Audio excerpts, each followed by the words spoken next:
the President of the Philippines, President Rodrigo Duterte.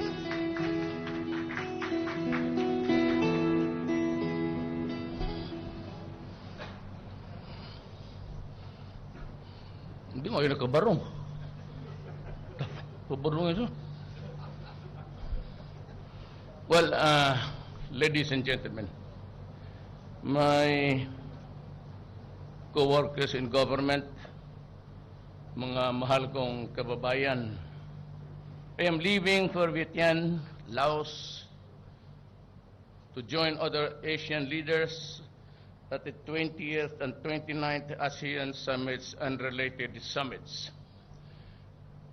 This will be my first meeting with other leaders of ASEAN member states, as well as the leaders of the ASEAN's important dialogue partners, including Australia, China, India, Japan, Republic of Korea, New Zealand, Russia, and the United States, that I will take the opportunity to discuss with them important regional and international issues that impact on the peace, security, stability, and the prosperity of our region.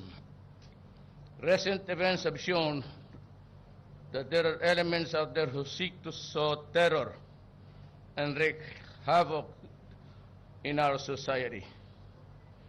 We remain firm in our resolve to combat terrorism in all its forms and manifestations. We remain committed to our bounden duty to do our utmost to protect our citizens. I ask every Filipino to do this, to do his and her part for the sake of our country. I will use the opportunity for meeting with other Asian leaders and ASEAN dialogue partners to seek greater support for regional efforts to address terrorism and extreme and violent extremism. Terrorism and violent extremism is a global concern, and the Philippines will do its part as a member of the international community and work with our partners to address this issue.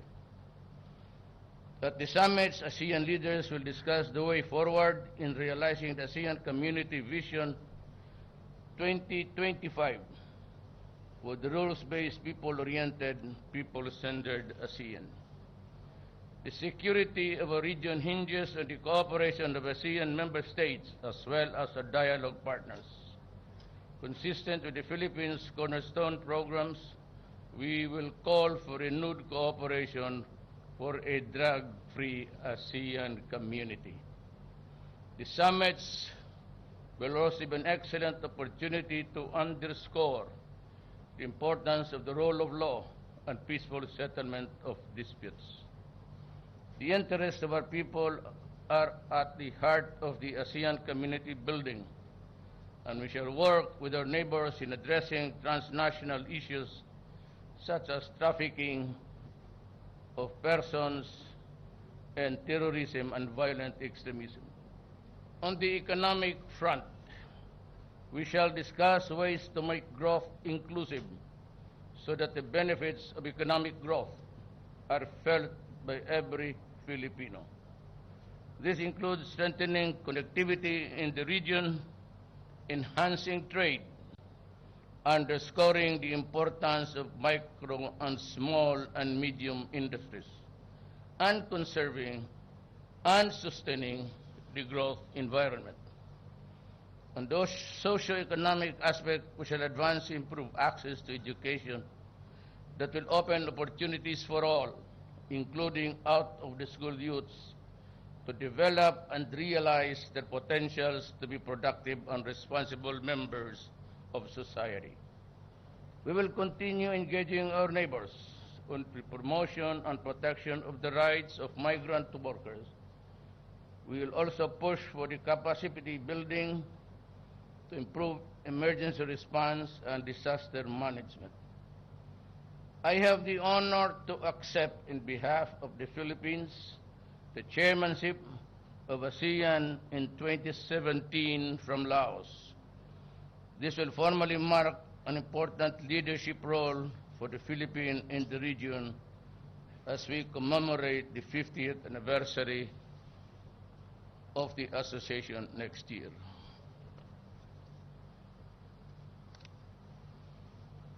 After ASEAN summits, I will proceed with my working visit to Indonesia to discuss bilateral issues impacting our relationships. Upon my return, I will report on the gains that the Philippines achieved during the visits. Daghang salamat. Wa pa mo'y merienda? Hindi mo makpak luya siguro mo. Any questions? I'll give you few for clarification on this statement only. Do not rumble onto politics. It's too far away. Yes, we accommodate the... Good afternoon, sir. Jerome Morales from Reuters News. Sir, there have been concerns on extrajudicial killing, sir, and you will meet leaders. Any line of communication that we have prepared to address this issue in front of our other foreign leaders? Extrajudicial killing? Yes, human rights. To whom shall I address myself to? And who will be asking the questions? May I know? You know, the Philippines is not a vassal state. We have long ceased to be a colony of the United States. Alam mo, marami dyan mga sa kolumnista, they look upon Obama and the United States as if we are the lapdogs of this country. I do not respond to anybody but to the people of the Republic of the Philippines. Wala akong pakialam sa kanya. Who is he?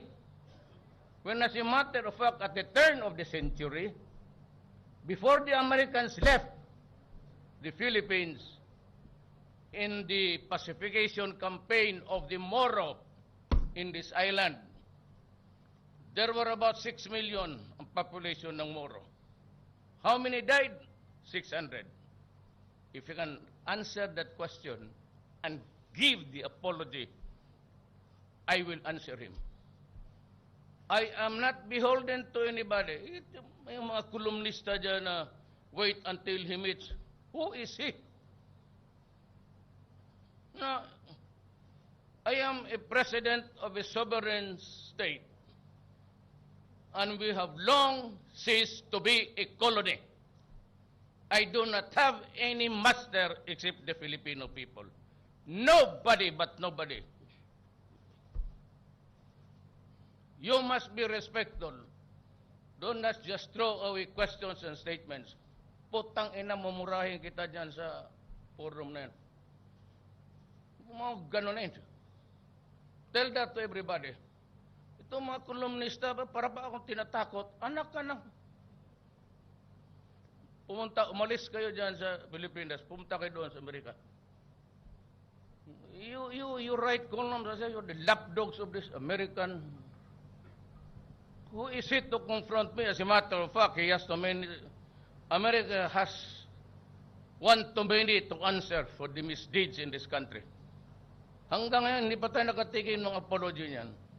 That is the reason why Mindanao continues to boil. Sabi mo, that was the last century. Yang wounds na yan from generation to generation.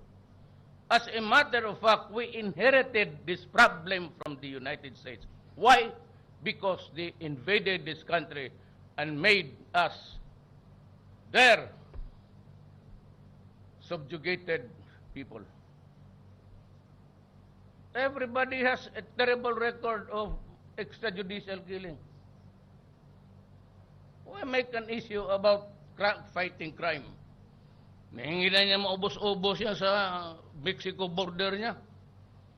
Look at the human rights of America along that line. The way how they treat the migrants there. Masyado kayong believe sa Amerika. Bumilib kayo dito sa atin, Amerika. Siya ang mag-explain sa akin kung bakit ganyong extrajudicial killing nila. Can he explain the 600,000 Moro massacred in this island? Do you want to see the pictures? Maybe I'll ask him. I'll make it public.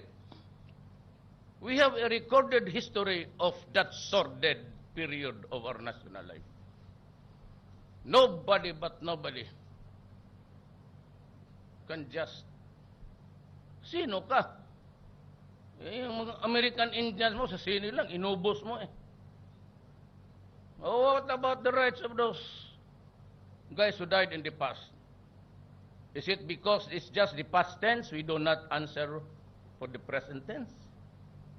You must be kidding. Stop joking yourself. Kayong mga sobra ka-believe diyang, who is you, Obama, to ask me that?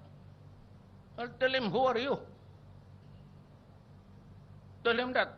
Telegraph mo ngayon. Hindi ako punta dito na pagkaulila dyan sa mga. We have long been a republic.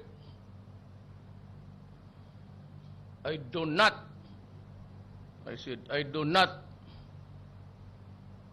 kneel down before anybody else except the Filipino in Quiapo walking in misery and in extreme poverty and hunger. Hindi kayo maghinto na sa droga. The campaign against drug will continue. Maraming mamatay dyan. Plenty will be killed until the last pusher is out of the streets. Until the drug manufacturer is killed, we will continue, and I will continue, and I don't give a shit about anybody observing my behavior. Siguro mabilib kayo dyan. Mga kulong nagbasa, Sus Mariosep. Pagkalapdog ng mga pretending to be the conscience of this. Sino ba? Sir, good Bilib dyan sa Amerika. Good afternoon, sir. Sipain ko ba sa harap mo? Okay. Good Pumunta afternoon. kayo doon. Good afternoon, sir. I'm Lala Babilonia from PTV4. Sir, what's your plan about the issue, the execution of Mary Jane Veloso in Indonesia? Hindi kita na. Sir, what's your plan about the issue or the execution of Mary Jane Veloso in Indonesia? Mary Jane Veloso, sir. About to be executed? Yes, sir. Well, I may just have to ask Widodo in a most respectful and a very, very courteous way. And if my pleadings will fall on deaf ears, I am ready to accept it. For the simple reason, I do not doubt the judicial system of Indonesia. I have been there once upon a time, and I was able to observe how it works. Whether or not she is really guilty, she is bound to be culpable liability. So I might just accept the system and plead for mercy. But if President Widodo will deny it, still I would be grateful that she has been treated very well. For after all, we have our laws to follow. And had it been any other or the other way around, I might also be at the receiving end of so many pleas for mercy. And I would never know what or how to react. Yes, Pia. Hindi magigito magpahuli sila. I will change my attire in the airplane. I do not wear a barong sitting down. It's itchy.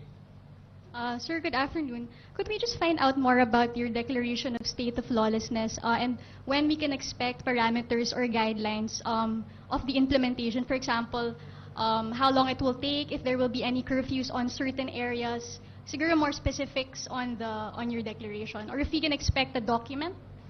Well, number one is that we should work out a very good example of how it works in other countries and the Philippines and now. But others we have to ask for their support and maybe their cooperation of working this out. Yan ang parameter. That's the economic side of it. That's yung migration. Kasi bukas na lahat eh. Bukas na lahat because there's a free trade. Especially if we can perfect the free trade agreement between ASEANs. Removing all barriers, tariff and everything, including the migration of workers.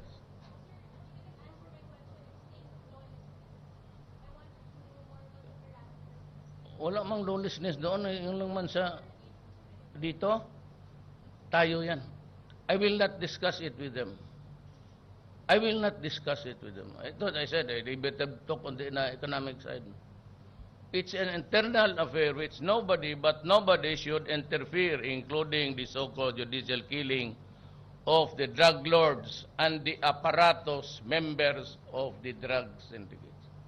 It will continue. Sabi ko, until such time that I can proclaim to the nation that we are drug-free. If that is my only purpose in this presidency, so be it. If you remove me because of the killings, then it shall be so.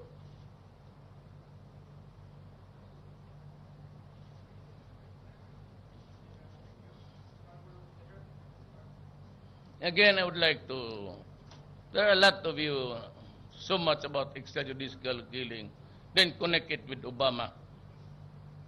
No, I do not want to pick a quarrel with Obama, but certainly I would not appear to be beholden to anybody.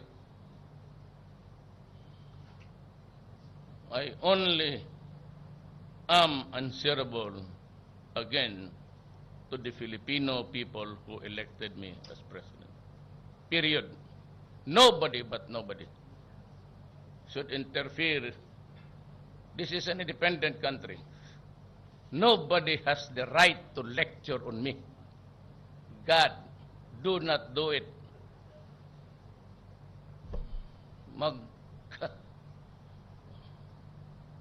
Gusto mo, the right word, magkababuyan tayo doon.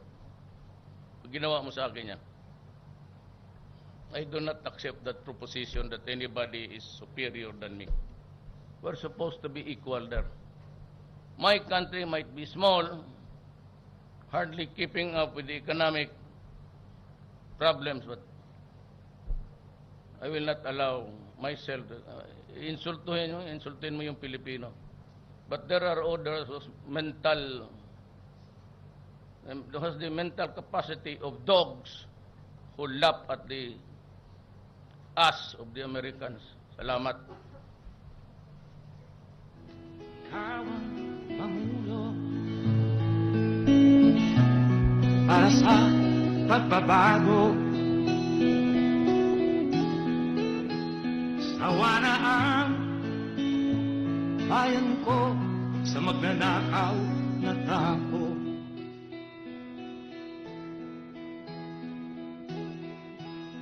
Madilim na kahapon, ikaw ang mag-aahon sa piling mo.